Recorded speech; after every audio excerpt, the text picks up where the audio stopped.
Alright, hello everyone, and thank you for tuning in once again to the Black Box Podcast, BBOR, Black Box Online Radio, coming to you from West Virginia. What is the biggest secret about the 2020 election that's going to be coming up? I'm not only talking about the presidency, also the House and the Senate. We're dealing with all of that. What's the biggest secret about it? The biggest secret is that the mainstream media thinks that we are a bunch of fools. They think that we're a bunch of imbeciles that they can just push around and manipulate, and we don't really know about what's going on. For example, regardless of what you think about people like Tulsi Gabbard, Pete Buttigieg, Beto O'Rourke, the media will be like, they're too young to be president. Do you really think a person Beto O'Rourke's age can become president and be an effective leader? And let's look at that for a second. He's what, like 45 or something? He's only 2 years younger than Barack Obama was when he was elected. What, is there a huge difference? Barack Obama was 47 years old when he became president. And this is not about whether you like Beto O'Rourke or you liked Obama. This is just kind of a way that the media likes to go on and on. They have these giant debates about these things, and CNN and people just start shouting, as well as MSNBC, Fox News. There are no clean hands in the MSM. And even a lot of the other major alternative outlets. I mean, Infowars.com certainly doesn't have clean hands in the mix.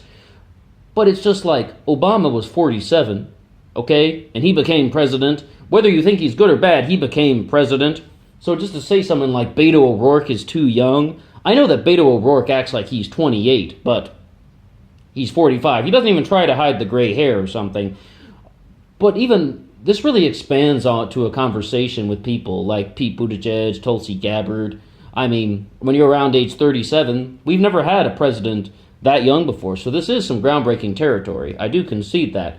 But Teddy Roosevelt was our youngest president, right? He was age 42. Granted, he took over because William McKinley was assassinated, but he is revered as one of the best presidents we've ever had at age 42. Age is not everything. And you even have Adam Sandler on SNL kind of just like making fun of the Democratic Party because they're saying that they want to be this new kind of diverse, open to new people of different backgrounds, this, that, and the other. But then they're going with 70-year-old men as their two frontrunners, Bernie and Biden.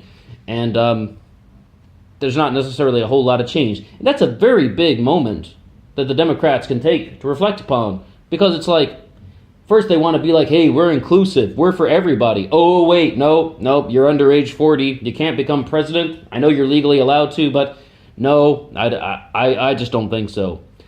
I mean, do I like Beto O'Rourke? No, not really. Do I like Mayor Pete? Well, I don't really know that much about him. I mean, the things that people are always talking about Pete Buttigieg, he speaks 7 languages, he was a Rhodes Scholar, something to do with sexuality, but like, that is irrelevant to the things associated with it's actually going to deal with the presidency and stuff like that. I mean, I don't really have that much familiarity with Pete Buttigieg, so I can't comment on him that much, but is he really going to become president? I don't think so. And someone in his position might have been more beneficial to the Democratic Party running for the Senate, running for the House of Representatives, where there's an enormous jump for the mayor of South Bend to run for the presidency. And if he actually cares about the issues that he claims to be talking about, oh, well, I was looking at America and I just couldn't sit back and I had to take action. He says stuff like that. And, you know, I've catched a little bit of the news on Instagram, and I'm hearing something like that from Pete Buttigieg. Well, you might have actually had more influence in the Senate and in the House of Representatives. I mean, my personal hypothesis with Mayor Pete is just that there was probably a very powerful political action committee behind him. He was on the list of potential candidates for the presidency back in 2017. This wasn't just on a whim. This was very calculated. That was the first time that I ever saw his name. It was actually just on a list of, you know, candidates that are likely to run for the presidency.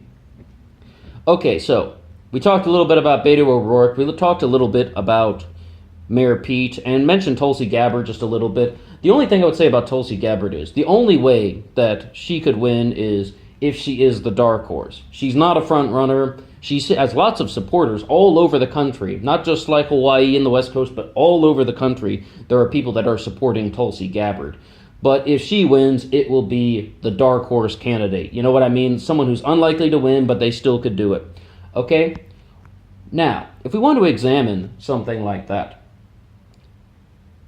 Pete Buttigieg, most likely not going to be president. Beto O'Rourke, most not likely not going to be president. Tulsi Gabbard could be a dark horse. I would say one thing about Beto O'Rourke. Someone brought up a point that he could be a suitable running mate for Kamala Harris. And in terms of strategy, I don't think that that's such a bad idea. I mean, like, do I want Kamala Harris to win the Democratic nomination? No, not really. She's an establishment candidate to the maximum. The only more establishment candidate in the race is Joe Biden. I mean, Kamala Harris is kind of like a protege of Eric Holder and Barack Obama. And I'm not making any sort of joke. I mean, like, I was about to say that she's an establishment shill, but I don't have enough insider information to really give her that exact label. But what I can say is she's a power-hungry, ladder-climbing politician, and diversity points mean nothing when it comes to Kamala Harris. And there's so many people that are talking about on Twitter, oh, I love her, she's such a bold, inspiring woman. Bold, inspiring women can be evil at the core, just like anybody else. Just saying, just saying. But if you want to look at things, you know, from a different perspective, in terms of strategy, a Kamala Harris-Beto O'Rourke ticket isn't the craziest thing in the world if Kamala does indeed win the nomination. But at me personally, I'm hoping that someone else will, and we'll have a bit of a different, you know, matchup against Donald Trump for the presidency in 2020. All right, so what else is in the mix? I mean, we have so many candidates going on with the Democrats for the presidency. You can't even count them all on your fingertips. You can't even just, what is it, 23, 25? Does anybody even know? I mean, is somebody else jumping on? Representative from who knows where? I mean, I had never even heard of some of these people. Seth Moulton from Massachusetts. Steve Bullock, the governor of Montana. Another very good example of where he could have been running for the Senate, you know, getting one of those Montana Senate seats over to the Democratic Party. There's much less prestige. There's much less power. But, like, when they're talking about guys like Seth Moulton, Steve Bullock, Eric Swalwell, why are they running for the presidency? Or Pete Buttigieg, another example. Why is he running for the presidency? It is the biggest advertisement out there. I mean, this all ties back into what we think about the mainstream media. Just thinks that you're a bunch of dupes. I mean, they just think that they can control us and that they can just kind of change their narrative every couple months and that everyone's just going to follow along. It's not. The American people are waking up. The American people are waking up to show us that the news is kind of not always being honest and genuine. That's one of the reasons why many channels on YouTube are gaining in popularity. That's one of the things why the podcast phenomenon is growing in popularity. That's one of the reasons why alternative networks that are not InfoWars are actually gaining in popularity. Nana InfoWars is in the toilet, deplatformed, taken off Facebook, Twitter, YouTube, all that. Not to mention, it's just weird stuff. But you actually want to look at what's going on with the all these candidates. They're trying to get their names out there. I mean, this is one of the biggest advertisements that they can do. And we know what they're doing. I mean, is Governor Steve Bullock of Montana actually going to win the nomination? No. Is Jay Inslee of Washington going to win the nomination? No, I don't personally believe he is. He could be the Secretary of Energy or something like that. I mean, these are people who are trying to put their names out there. Maybe they want cabinet positions. But also, it is somewhat profitable to become President of the United States. Or it is somewhat possible to even become a major political player in the presidential field. I don't know how you're going to react to this next statement, but let's throw it out there. In 2015, Bernie Sanders had a net worth of $479,000, and people are like, yeah, old white guy's telling us to tax the rich, but is he rich, right? Well, you know, he wasn't mega rich. He had a net worth of $479,000. He was 73 years old, 2015 we're talking about. But then you look at now, he amassed a net worth of over $2 million. He became a millionaire because he ran for president. His net worth quadrupled. And then some. And then some. I mean, is Bernie Sanders' sole reason for running for president so he could become a quote-unquote millionaire? No, I don't personally believe that's the sole reason, but it is an after effect. And that does happen. And for a lot of people, they don't only want power. I mean, we've got to go back to Kevin Spacey, if we're allowed to talk about him. You know, House of Cards. Money's the McMansion in Sarasota that starts to fall apart after 10 years, but power's the old stone house or something like that. Some people just want to be powerful. They want to be influential. And some people just want recognition. They just want to be on television. Mike Revelle, someone like who I kind of did a favorable upload about him recently. I don't dislike Mike Revelle at all. And what he said was, back in 2008, they asked him, why did you run for the Senate back in the 60s? I mean, he became a senator in 1969, I believe. They're like, why did you run for the Senate? And he said, notoriety. That was the first thing he said, notoriety. Which, you know, is like not only attention and exposure, but you wanted ideas to be taken seriously. Granted, though, I said I like Mike Revelle, but I don't trust him. No. Do I trust Bernie Sanders? No. Joe Biden? Well, definitely not. That's a bad example. Do I trust Elizabeth Warren, Tulsi Gabbard, Kamala Harris, any of these people? No. They're all politicians. And this is what we were talking about on the previous upload, where it's not so much that this is a person and these are the ideas that they have composed. And, I mean, do you like this platform or do you like that platform? Yeah. Did you write all of those words yourself, Joe Biden? Did you come up with all of those ideas yourself? Is this really your genuine platform? That's what I mean when I say that the MSM thinks that they can kind of just deceive us. They put out this narrative like this is a candidate who believes everything that they're saying. Politicians are not liars. I mean, they put out this narrative that this is a person, if they become president, they're going to do this, and this. That's not how it works. You know that, and I know that. That's why we have the House of Representatives and the Senate. Have you ever heard of branches of government? Have you heard of the Supreme Court? Of course you have, and you know this, and you know that that's not how it works.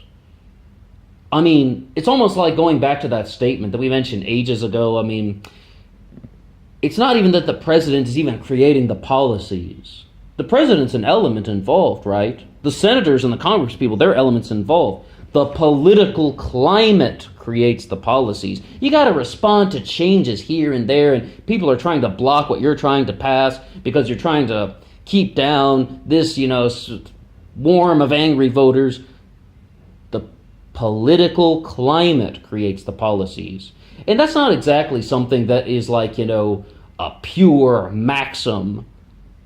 That's just like, it's something to keep in mind when you're listening to people talking about everything that they want to do when they become president. But excuse me, you must be somewhat aware that politicians don't always follow through on their promises.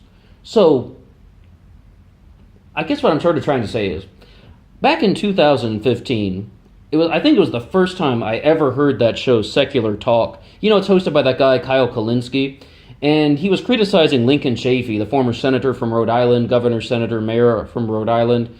And it was at the Democratic debates, with Hillary Clinton and Bernie and Jim Webb and O'Malley. And he made a comment about Lincoln Chafee. He's like, it's almost like he just has some little memorized, prepared thing that he has, to just explain why he has this position. And I was like, excuse me? What did you say? Yeah, it's like he just memorized some lines about something. Like, yeah, that's what they do. They all do that. That's how these politicians function. You saw this very clearly from Marco Rubio in the presidential primaries when he lost his script and he started repeating the same lines. It's not that Barack Obama doesn't know what he's doing. He knows exactly what he's doing. He repeated it 3 times, and it's just like, they're just like, I mean, if you listen to the actual clip, it's like your video is just skipping around, but no, he just lost his place in the script. I mean, politicians prepare lines, they rehearse, they deliver these little soundbite answers. Of course they do. And that's how the game is played. And for starters, some people don't always believe what they're putting out. Some politicians are genuine liars. The second thing to remember is, it's not only about the promises that they are making. It's also more just looking at the politician that you believe kind of has good foresight, anticipation, and decision-making skills. How do you think this person would serve as an effective leader or representative or senator? I mean, like, those things I think are somewhat more important. Anybody can promise things. I mean, if you buy this jar of snake oil, it will make your life better. I mean, like, are you going to trust that guy? I mean, people can promise things and that aren't going to happen. It's more about who do you want with the nuclear launch codes and stuff like that? I mean, is it Donald Trump or do you want somebody else? And also, when you're dealing with things like cabinet appointees, when you're dealing with things just like how are you going to respond in times of a crisis, those are the things that you can think about with a president. Not only it's like, well, what are the promises about healthcare and education? And I was listening to the Bernie Sanders town hall on Fox News a couple weeks ago, and Bernie Sanders even called them out. He's just like, hey, when I'm talking to voters, they're saying stuff other than the questions that you guys always ask at these town halls. And I was like, they're asking the same questions that I heard on CNN, And I was just like, I'm done with this. I can't really listen to any more Fox and CNN. What's your healthcare plan? How are you going to pay for it? What's your education plan? What do you think about student loan debt forgiveness? It's always the same questions, It's like, when is somebody going to stand up and just be like, are you going to be prosecuting people for their role in the destabilization of Syria? I mean, like, when are they going to start asking bold questions? Like, do you think that there are any relationships with international powers that are overly exaggerated and putting too much pressure on the White House? I mean, when are they going to start asking different questions? And it's like, there are ways to improve life in America. And there probably are some politicians that are going to be good actors. That's one of the things that people are looking at with a guy like Bernie Sanders. They think he's the genuine good actor. But he certainly benefits along the way. We mentioned he quadrupled his net worth. I mean, people are listening to him like he's turned into sort of a media star for the left-wingers. They were thinking that Beto O'Rourke was going to be some guy like that, but he is running out of steam. Back during the Senate election, they were just like, Beto O'Rourke is this generation's Bobby Kennedy. And I was like, wait a second, maybe he's this generation's Bill Clinton, Bill Clinton played the saxophone, Beto plays the bass guitar. It's just like, that's the kind of image that he's going for. Guess what's going to happen? Beto's not going to be president. Sorry. If there's any sort of change in the tide and he does win the nomination, I will eat my hat and I will say I'm sorry, but I don't think it's going to happen. And also, we really have to look at one other thing. Sometimes when these politicians are just out there and they're on the trail, they're just enhancing their own careers. They're just trying to get cabinet positions. A lot of people might be out there just so that they can become somebody's vice president. The people we talked about, like Seth Moulton and Steve Bullock and Eric Swalwell might be another one. They could just be out there because they want to be someone's vice president so that they can get more power in the future. But make no mistake, power often comes with wealth. It's not only just that people want power only and they don't care about money. Look at somebody like Nancy Pelosi or something. You'd be like, oh yeah, she's not mega rich, except for the fact that she has a net worth of $16 million. Where do you draw the lines when it comes to what rich really means? And we haven't even mentioned Dianne Feinstein and all the money that she married into. People in positions of power often become very wealthy. That's why they have to spend millions to get a job that pays under $200,000 a year. It's a nasty game. But the problem is, though, back to the beginning, most people are aware of this. Most people recognize that our situation sucks. When you have the conversations at the water cooler or you're sitting next to somebody on the bus and they're just like, oh yeah, politicians are shit. Yeah, they're ripping us off, but then, people recognize that this is a problem. But the problem is, they keep tuning in to CNN. Their ratings kind of stay flatline. Fox News' ratings are actually kind of going up. Was it back last year or something? Fox beat out MSNBC and CNN combined. But people are aware that politicians are full of crap, but they aren't doing anything about it. We know what's going on. We aren't falling for their deception. Of course, some people are, but when you have those conversations with people in your daily life, they're somewhat aware that, change needs to happen. And I think that's one of the reasons why alternative media is growing. And also people are recognizing that it's a rigged system. Financial elements are behind the scenes, super PACs. And we've talked about Pete Buttigieg, about how he could have a large political action force behind him. Let's look forward to an election that's going to be kind of the same old, same old. It won't be super life-changing, but I'm still quite curious to know who the victors are going to be. And once again, when you're thinking about your vote, anticipation, decision-making, who do you want in a time of crisis? Who do you want to be negotiating with world leaders? Who do you want to be representing as the face of America when it comes to the presidency? And who do you want to be involved in a larger strategy, taking the House and taking the Senate for your preferred party? I don't know if you're a Democrat or Republican, but what is your vision, and who do you think is going to be a person who is going in line with that? Well, that's all for now. Thank you for listening, and until next time.